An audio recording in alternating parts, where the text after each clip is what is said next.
أُلْقِيَ الْمَيِّتُ فِي قَبْرِهِ جاء القرآن عند رأسه والصلاة عن يمينه والصيام عن شماله وسائر الحسنات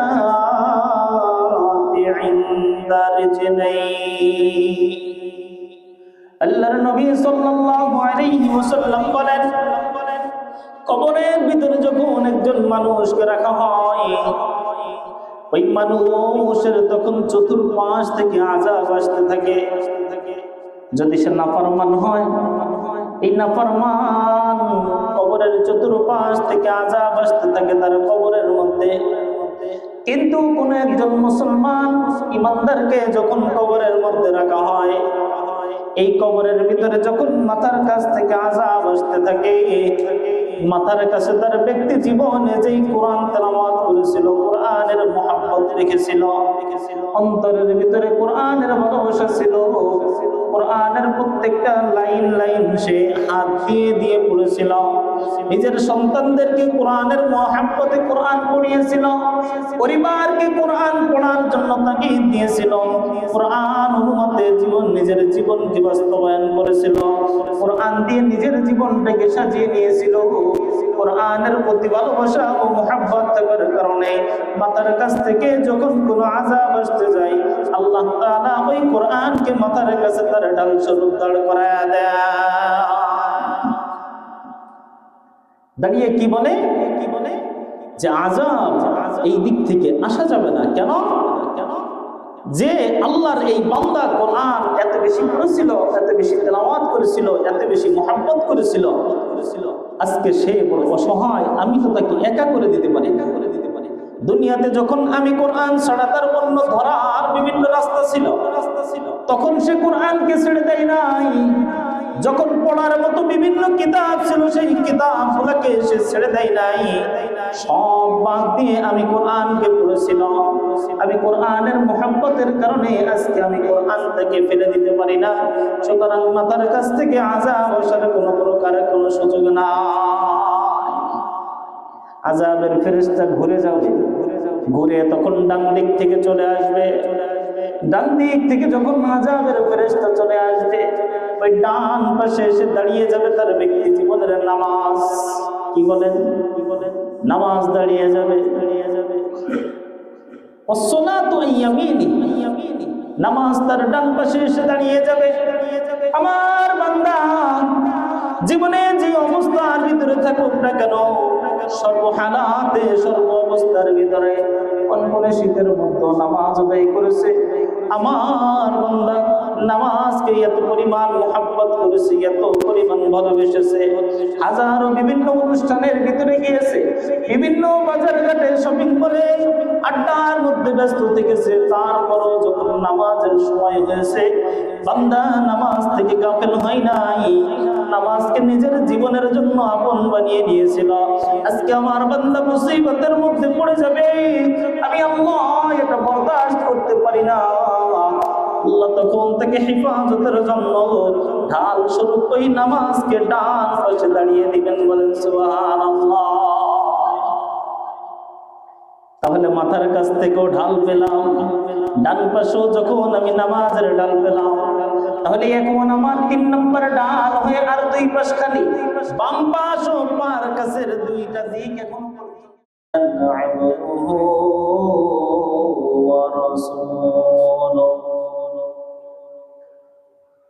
সাল্লাল্লাহু তাআলা আলাইহি ওয়া আলা আলিহি ওয়া আসহাবিহি ওয়া বারাকা ওয়া সাল্লাম وبارك وسلم تسليما كثيرا كثيرا. أما بعد فأعوذ بالله من الشيطان الرجيم.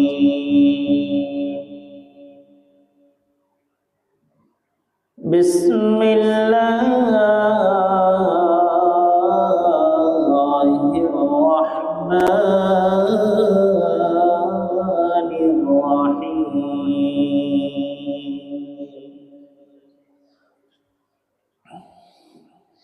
يا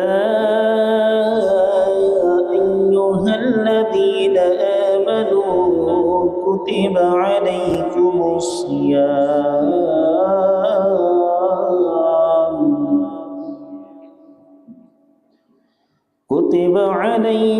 الصيام كما كتب على الذين من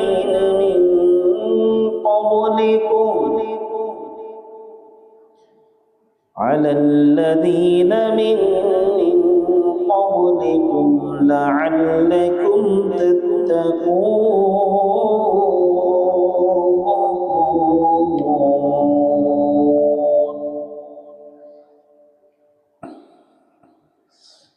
أياما معدودات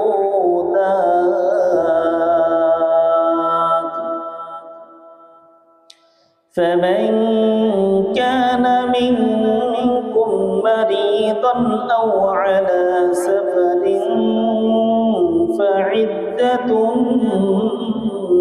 من أيام أخرى وعلى الذين يطيقونه فدية طعام مسكين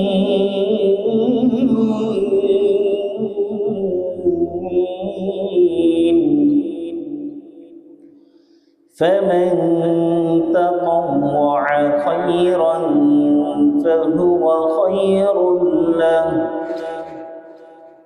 وأن تصوموا خير لكم إن كنتم تعلمون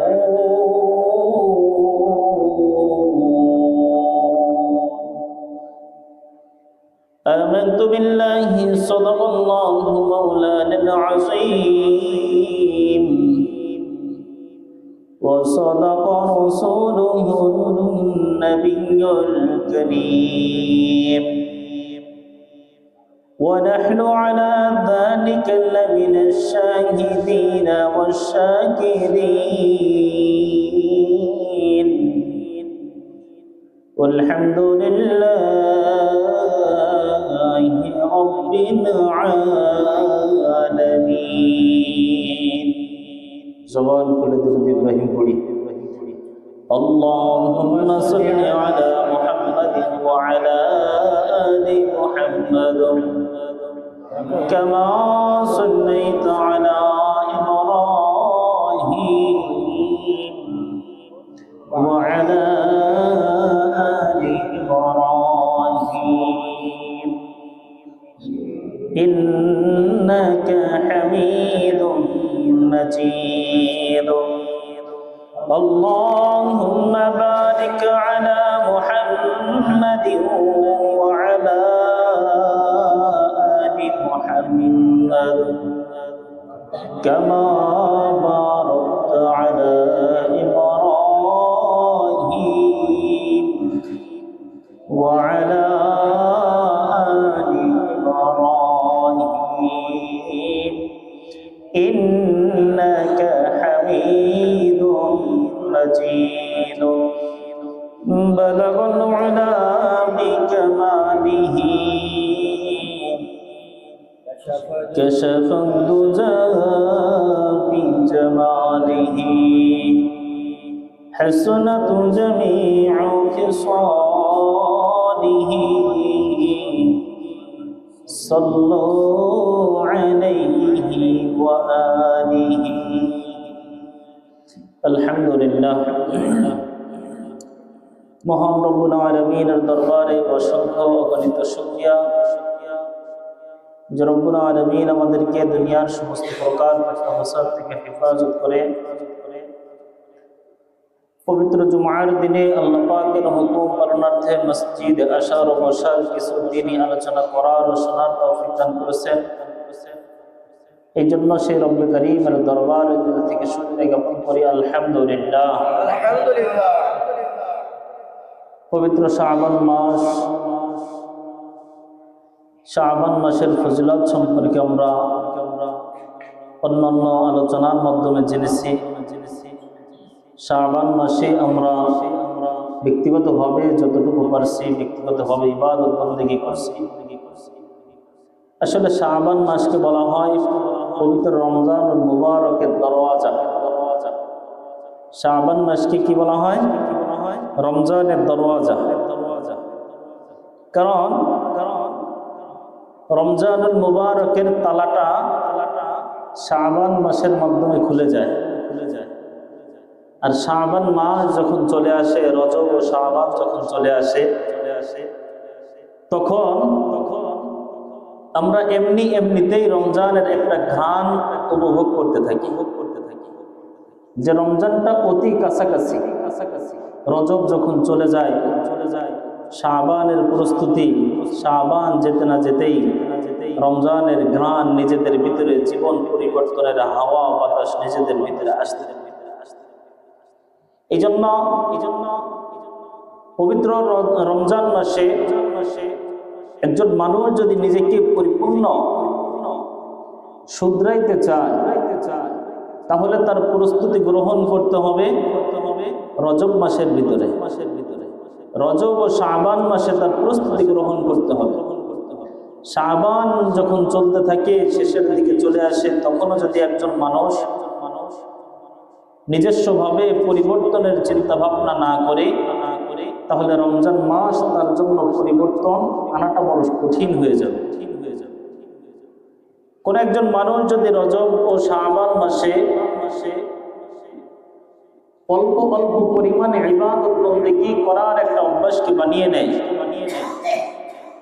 তখন তার জন্য রমজানের ইবাদত সহজ হয়ে যায়।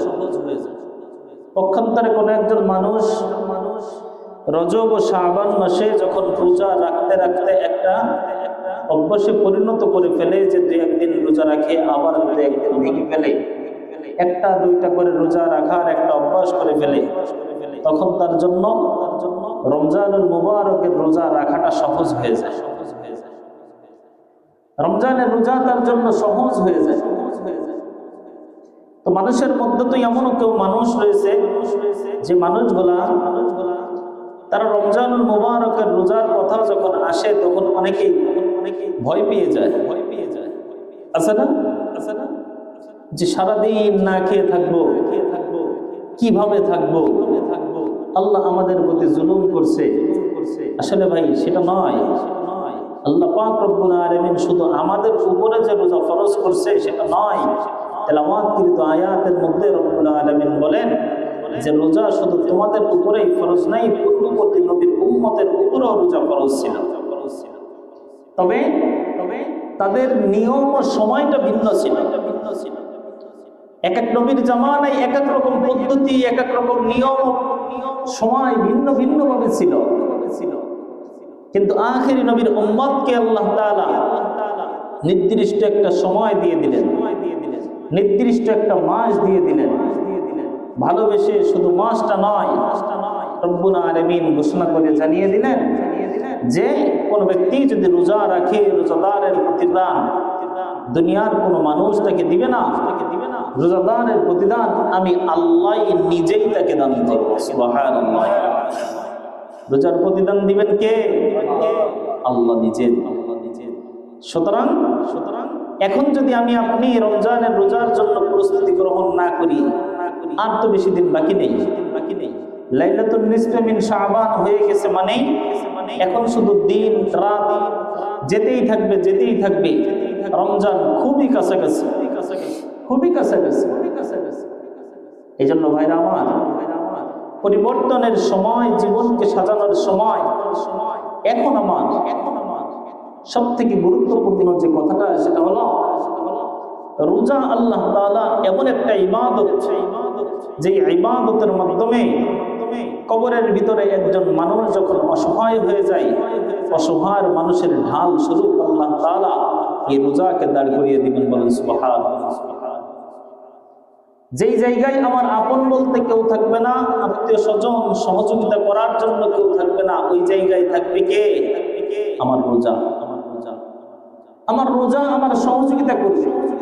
হাদিসের মধ্যে আসছে ইদা উদিয়াল মাইয়িতু ফি কবরিহি জাআল কুরআনু ইনদা রাসি ওয়াস-সালাতু আন ইয়ামিনি ওয়াস-সিয়ামু আন শিমালি ওয়াসাইরিল হাসানাতি ইনদা রিজলাই।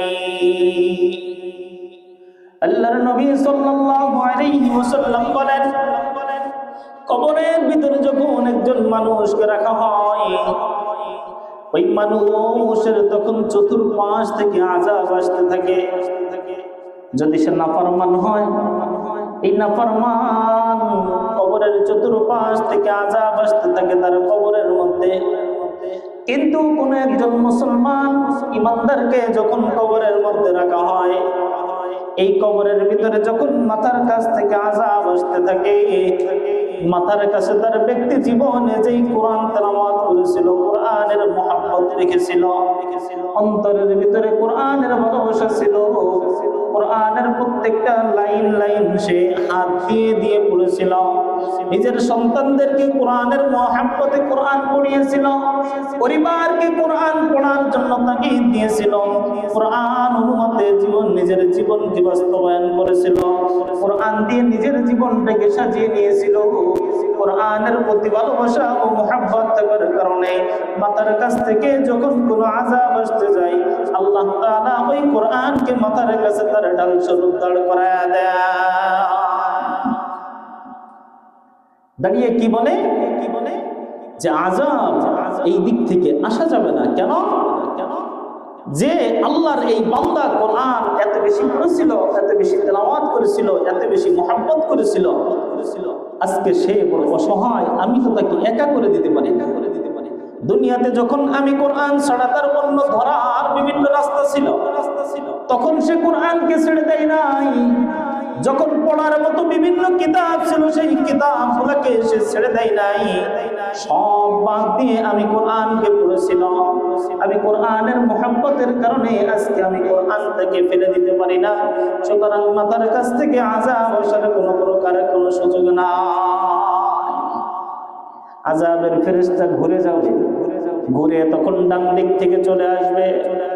ডান দিক থেকে যখন আযাবের ফেরেশতা চলে আসবে, ওই ডান পাশে এসে দাঁড়িয়ে যাবে তার ব্যক্তি জীবনের নামাজ। কি বলেন? নামাজ দাঁড়িয়ে যাবে। ওয়াস-সালাতু আন ইয়ামিনি, নামাজ তার ডান পাশে এসে দাঁড়িয়ে যাবে। আমার বান্দা জীবনে যে অবস্থার ভিতরে থাকুক না কেন, সর্বহালাতে সর্ব অবস্থার ভিতরে কোন শীতের মধ্যে নামাজ আদায় করেছে। আমার বান্দা নামাজকে এত পরিমাণ মুহাব্বত করেছে, এত পরিমাণ ভালোবেসেছে, হাজারো বিভিন্ন অনুষ্ঠানের ভিতরে গিয়েছে, বিভিন্ন বাজার ঘাটে শপিং করে আড্ডার মধ্যে ব্যস্ত থেকেছে। তারপরও যখন নামাজের সময় হয়েছে, বান্দা নামাজ থেকে গাফেল হয় নাই, নামাজকে নিজের জীবনের জন্য আপন বানিয়ে নিয়েছিল। আজকে আমার বান্দা মুসিবতের মধ্যে পড়ে যাবে, আমি আল্লাহ এটা বরদাস্ত করতে পারি না। আল্লাহ তখন তাকে হেফাজতের জন্য ঢাল স্বরূপ ওই নামাজকে ডান পাশে দাঁড়িয়ে দিবেন। বলেন সুবহানাল্লাহ। তাহলে মাথার কাছ থেকেও ঢাল পেলাম, ডান পাশেও যখন আমি নামাজের ঢাল পেলাম, তাহলে এখন আমার 3 নম্বর ডাল হয়ে আর 2 পাশ খালি। বাম পাশ ও পার কাছের 2টা দিক এখন পর্যন্ত আমার ফাঁকা রয়ে গেল। চোর যখন ঘরের সামনের দরওয়াজা ঢুকতে না পারে, তখন পাশের দরওয়াজা দিয়ে ঢোকার জন্য চেষ্টা করে। পাশের দরওয়াজা দিয়ে যখন ঢুকতে না পারে, দেখে পিছন দিক থেকে কোনো দরওয়াজা আছে কিনা, না হয় নিচের দিক থেকে কোনো শিং কেটে কোনো ভিতরে ঢোকা যায় কিনা, চেষ্টা করে না। আযাবের ফেরেশতা ওইভাবে এক পাশ করে ঘুরতে থাকবে। মাথার কাছ থেকে যখন বিফল, ডান পাশ থেকে যখন বিফল হয়ে গেল, তখন সে বাম পাশ দিয়ে ঘুরে এসে চিন্তা ভাবনা করবে, তাহলে ঢোকা যায়নি। কোন মানুষ যদি এই রমজান মুবারকে যদি রমজানের রোজা যদি আদায় করে থাকে, এই রোজার মুহাব্বত যদি অন্তরের ভিতরে থেকে থাকে রোজা আল্লাহর বিধান অনুপাতে রাখার কারণে ওই রমজানের রোজাগুলো তারা বাম পাশে দাঁড়িয়ে যে বাধা প্রদান করবে, আমার এই পাশ থেকে আযাব আসার কোনো সুযোগ নাই। কারণ আমার বান্দা চাইলে দিনের বেলা 3 বেলা খাবার গ্রহণ করার মাধ্যমে জীবন যাপন করতে পারত, স্ত্রী সন্তান আত্মীয় স্বজন নিয়ে সবাইকে নিয়ে 8টা বাজের মাধ্যমে খাবার খাইতে পারত, পিপাসার যন্ত্রণায় ছটফট করেছে, ওই সময় চাইলে আমার বান্দা পানির পিপাসাকে নিবারণ করতে পারত। হাজারো মন চাওয়ার পরও নিজেকে বন্ধ রেখেছে, নিজেকে দমায় রেখেছিল। নিজেকে দমানোর কারণে আমি আল্লাহ আমার বান্দাকে মুসিবতের মধ্যে ফেলে দিতে পারি না। আমার বান্দা এই রোজাকে মুহাব্বত করে রাখার কারণে আজকে তার বিপদের দিনে ওই রোজা তার বাম পাশে দাঁড়ায়া দিলাম। এই রোজা তার বাম পাশে দাঁড়িয়ে যাবে। এইবার আযাবের ফেরেশতা ঘুরতে ঘুরতে চলে আসবে পার কাছে। আমার আপনার জীবনে যদি ব্যক্তি জীবনে কোনো প্রকার দান সদকা, 1 টাকা 2 টাকা 5 টাকা, মানুষের একটা কথা দিয়ে হোক সহযোগিতা, অথবা পরিবারকে ভালো মন্দ কথা বলে সহযোগিতা, স্ত্রী সন্তানের পিছনে যতটুকু সহযোগিতা করে তাকে মানুষ করলাম, সৎ রাস্তায় করলাম, এগুলো সব সদকা। স্ত্রীর সাথে ভালো কথা বলা, তাকে খাবার দাবারের ব্যবস্থাপনা করে দেওয়া, উত্তম পোশাকের ব্যবস্থা করে দেওয়া, নফকা শুকনার ব্যবস্থাপনা করে দেওয়া, সন্তানের জন্য পড়ালেখার ব্যবস্থা করে দেওয়া, অর্থ দিয়ে তাকে সৎ রাস্তায় পরিচালিত করা, সবগুলো হলো সদকা। কোন একজন অসহায় মানুষ যখন ভিক্ষুকের বেশে এসে দরজায় দাঁড়িয়ে যায়, অসহায় মানুষকে নিজের সাধ্যের মধ্যে যখন কোনো একটা মানুষ থেকে সামান্য পরিমাণ দান করে, সহযোগিতা করে যখন তার পাশে দাঁড়িয়ে যায়, রব ওই মানুষটার মুখের মধ্যে যেমন হাসি ফুটে, আল্লাহ তাআলা ওই বান্দার প্রতি আরো বহুগুণে খুশি হয়ে যায়। অসহায় মানুষের মুখের মধ্যে হাসি ফুটাইলে খুশি হন কে? আল্লাহ খুশি হয়ে যায়। এই জন্য ওই দান তখন তার পার কাছে আসবে। ওয়াসাইরিল হাসানাতি ইনদা রিজলাইহি, এই দান তখন তার পার কাছে দাঁড়িয়ে যাবে। না না, আমার কাছ থেকে কোনো প্রকার মুসিবত এই দিক থেকে ঢোকা যাবে না, কারণ আজকে এই বান্দা বড় অসহায়, আজকে এই বান্দা বড় জগতের মধ্যে একা একা, অসহায় ঘরের মধ্যে, নির্জনতার ঘরের মধ্যে একা পেয়ে তোমরা তার প্রতি আযাব দিবা, এটা হতে পারে না। দুনিয়াতে দান করেছে, দুনিয়াতে যে অবস্থার ভিতরে থেকেছে ওই অবস্থার উপরে দান করেছে, সহায় সম্বল থাকলেও দান করেছে, না থাকলেও দান করেছে, সদা সর্বদা মানুষের সাথে এই দানের মাধ্যমে সহযোগিতা করার কারণে রবকে খুশি করে দুনিয়ার জিন্দেগির থেকে আসছে। সুতরাং আজকে এই রাস্তা দিয়ে আযাব ঢোকার কোনো প্রকার সুযোগ নাই। 4টা দিক কি সম্পূর্ণ বন্ধ হয়ে যাবে। এই জন্য সেই রমজান মাস আমাদের সামনে, এই রমজান মাস হলো আমার সম্পূর্ণ জীবনকে পরিবর্তনের সময়। কোরআন দিয়ে আমি আমার জীবনকে পরিবর্তন করব, নামাজ দিয়ে আমি আমার জীবনকে পরিবর্তন করব, রমজানের রোজা রেখে আমি আমার জীবনকে পরিবর্তন করব, বেশি বেশি করে দান করে আমি আমার জিন্দেগি পরিবর্তন করব। দৈনন্দিন একটা নিয়ম বানিয়ে নিব, আমি দৈনন্দিন নামাজ 5 ওয়াক্ত পড়বো তো পড়বো, সাথে কিছু 2-1 রাকাত 2-4 রাকাত নফল নামাজ পড়বো। আমি দৈনন্দিন এরকম নিয়ম বানিয়ে নিব। কোরআন তেলাওয়াত যতটুকু পারি আমার একটা রমজানের ভিতরেও যেন মিস না হয়, কম হোক বেশি হোক আমি তেলাওয়াত করব। 3 নম্বর হলো আমি তেলাওয়াত করব, তেলাওয়াতের পাশাপাশি আমি চেষ্টা করব দৈনন্দিন আমার শব্দের মধ্য থেকে 1 টাকা 2 টাকা 10 টাকা 20 টাকা হলেও আমি দৈনন্দিন একজন অসহায় মানুষকে দান করে দিব। পারা যাবে না ইনশাআল্লাহ? নিয়ত করলে সব সম্ভব। দৈনিক শেষ জামানায় এমন একটা অবস্থা উন্নতির হবে যেই সময় মানুষগুলা এত প্রয়োজন, মানুষ তারা অর্থ নিয়ে দান করার জন্য রাস্তায় রাস্তায় ঘুরবে, কিন্তু দান কে গ্রহণ করবে এমন একজন মানুষ তারা খুঁজে পাবে না। সেই সময়টা আসার পূর্বে এখনো সময় রয়েছে, যতটুকু পারবো আমি একজন অসহায় হতদরিদ্র মিসকিন একটা অসহায় এতিমের পিছনে আমি দান করবো। ইনশাআল্লাহ 1 টাকা 2 টাকা দৈনন্দিন আপনি এরকম নিয়ম বানাবেন যে আমি 10 টাকা করে 30 দিন আমি যদি 10 টাকা করে করে দান করি, 30 দিনে কয় টাকা হবে? মাত্র 300 টাকা। পারা যাবে না? আমাদের কাছে একবারে 300 টাকা দিতে গেলে অনেকের কাছে মনে হবে যে না রে, অনেক টাকাই তো চলে যাচ্ছে। আপনি চিন্তা করে দেখেন, একবার অসুস্থ হয়ে দেখেন 300 টাকা মাত্র একটা অ্যান্টিবায়োটিকের একটা ইনজেকশন দিতে গেলেও আপনার খরচ হয়ে যায়। ডাক্তারের কাছে গেলে 3000 টাকায়ও আপনার কোলায় না, আছে না? 3000-এ কিছু না এখন ডাক্তারের কাছে।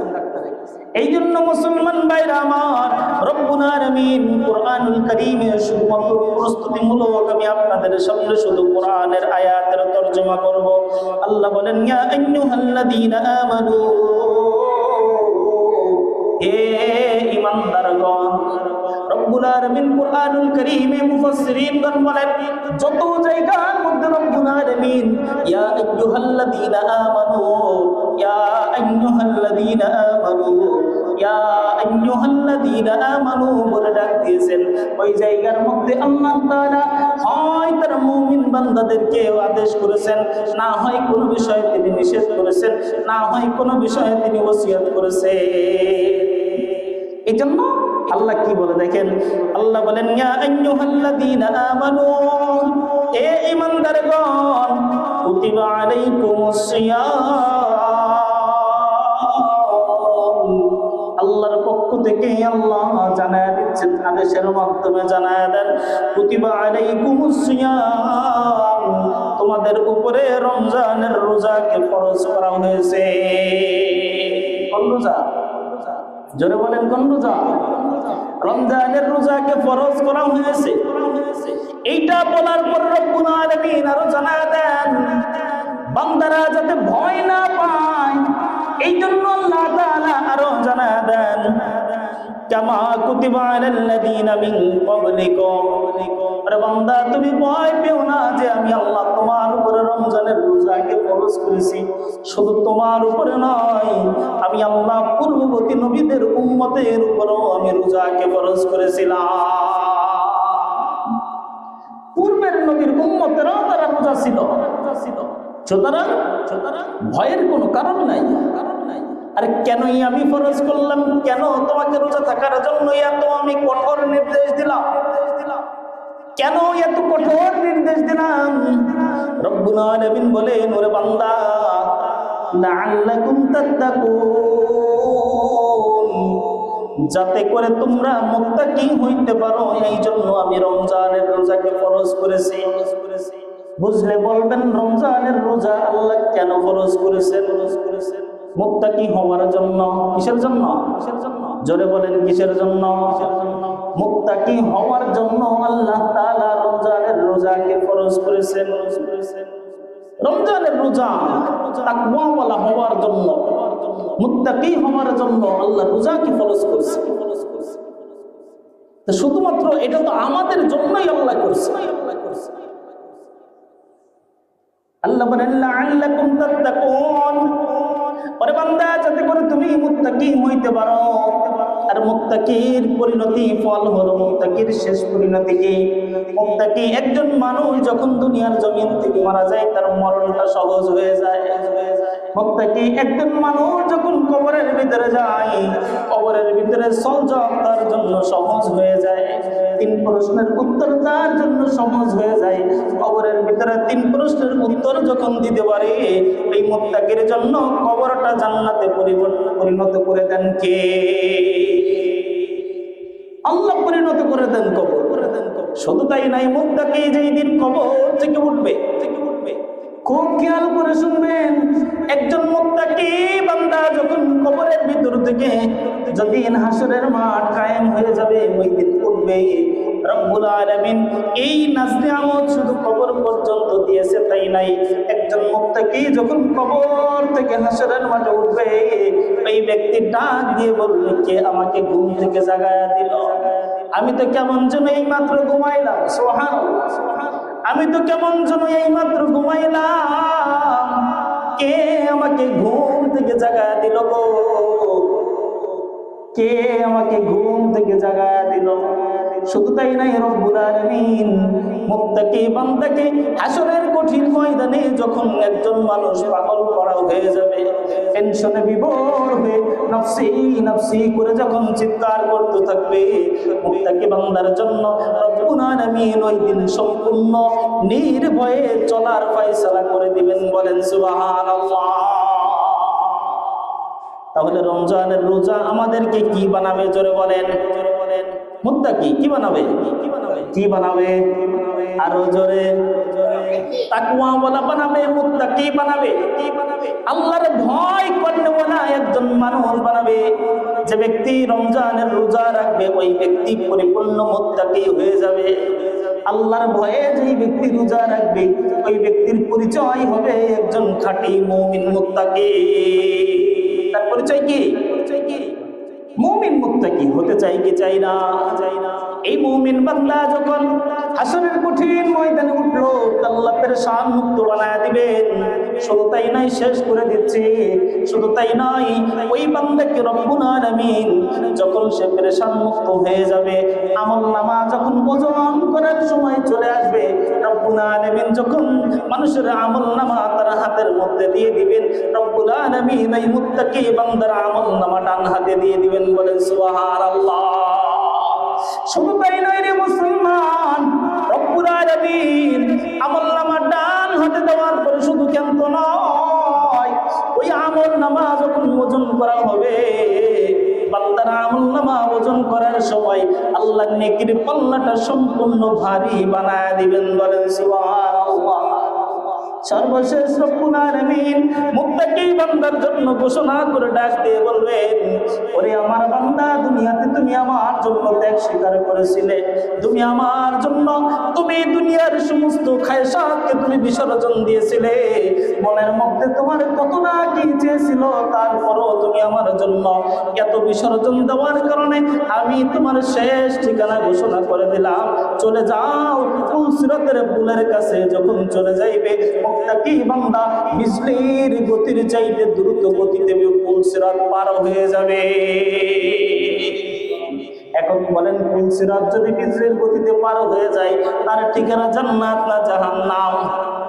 আরো জোরে বলেন, আরো জোরে বলেন। জান্নাতে যেই মানুষের ঠিকানা হয়ে যায়, জান্নাতে কোন একজন মানুষের ঠিকানা যদি দুনিয়ার থেকে মুত্তাকির পরিচয় করে যদি নিজে হয়ে যে যদি বানাইতে পারি, আমি যদি জান্নাতে আমার ঠিকানা বানাইতে পারি, তাহলে আমার জান্নাতের মধ্যে ওই জায়গায় আরাম নাকি কষ্ট? আরো জোরে বলেন, আরাম না কষ্ট? ওই জায়গার মধ্যে আমার কোনো রিজিকের পেরেশানি আসেনি? আছে? ওই জায়গায় আমার কোনো প্রকার ইনকামের কোনো পেরেশানি আসেনি, দুনিয়াবি কোনো পেরেশানি আসেনি, বিবি সন্তানের কোনো পেরেশানি নাই, আত্মীয় স্বজনের কোনো পেরেশানি নাই, ওই জায়গার মধ্যে নাজ নিয়ামতের কোনো পেরেশানি নাই, কোনো কিছুর ওই জায়গার মধ্যে নাই। আল্লাহ বলেন, মা তাস্তাহি আনফুসুকুম ওয়া লাকুম ফিহা মা তাদউন। রব্বুল আলামিন বলেন, বান্দা যখন মুত্তাকি ওয়ালা যখন হয়ে যাইবা, জান্নাত যখন তুমি পেয়ে যাইবা, জান্নাতের মধ্যে যখন তোমার মনের মধ্যে যা জাগবে, মা তাস্তাহি আনফুসুকুম, তোমাদের নফসের ভিতরে যা জাগবে, জাগার সঙ্গে সঙ্গে জাগতে দেরি তো আসতে রব্বুল আলামিন তোমার সামনে দেরি করবে না, একটু দেরি তোমার জন্য হবে না। এই জন্য রমজান আমাদেরকে কি শিক্ষা দিতে আসছে? জোরে বলেন। মুত্তাকি কি? রমজান কি আল্লাহর জন্য করছে না আমাদের সুবিধার জন্য? রোজা ফরজ করছে আল্লাহর জন্য না আমাদের জন্য? আমাদের সুবিধার জন্য রমজানের রোজাকে ফরজ করছে। রমজানের রোজা রাখবেন ইনশাআল্লাহ, একেবারে পাকা পক্ত নিয়ত করবেন, আল্লাহ জীবন যাবে তো আমি ফরজ বিধানকে ছেড়ে দিব না, যত সময় পর্যন্ত আমি ইস্তেকামতের সাথে দৃঢ়তার সাথে থাকতে পারবো তত সময় পর্যন্ত তোমার ফরজ বিধানকে আমি ছাড়ব না। যেই মুত্তাকি রমজান আমাকে বানাইতে আসছে, এই মুত্তাকি না বানাইয়া তুমি আমাকে দুনিয়ার থেকে নিয়ে যেও না। গল্প ইনশাআল্লাহ আর আলোচনা করবো। তো একটা আয়াতের তর্জমা করেছি, আগামী দিন ইনশাআল্লাহ আল্লাহ যদি চায় আগামী সপ্তাহে বাকি আয়াতের আলোচনা ধারাবাহিকতার সাথে রমজান নিয়েই এখন থেকে আলোচনা হবে। তাহলে এই রমজানের রোজা আমার উপরে ফরজ, এই রমজানের রোজা ফরজ করেছেন আল্লাহ। এই শুধু আমার উপরে যে আল্লাহ চাপায় দিয়েছে তা না, আপনাদের উপরে চাপিয়ে দিয়েছে সেটা নয়, পূর্ববর্তী নবীর উম্মতের উপরও রোজা ফরজ ছিল। সুতরাং রোজা রাখতেই আল্লাহ আমাদের সকলকে কবুল করে নিন।